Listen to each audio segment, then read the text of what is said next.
ये देखिए, ये टाटा नेक्सन के न्यू कार के जो साइड मिरर होते हैं, ये मिरर को यहाँ पर जो ठीक स्टीयरिंग के ठीक दाहिने साइड में आपको नज़र आ रहा होगा। ये जो ठीक स्टीयरिंग के दाहिने साइड में आपको ये जो लेफ़्ट और राइट साइड के दोनों साइड के जो मिरर है उसको आप एडजस्ट कैसे करेंगे।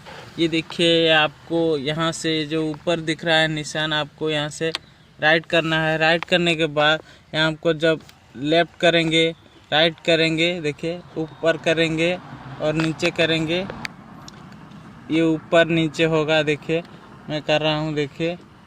और ठीक आपको लेफ़्ट में करना है तो आपको ये स्विच लेफ़्ट में कर लेना है, इस तरफ से लेफ़्ट के साइड में।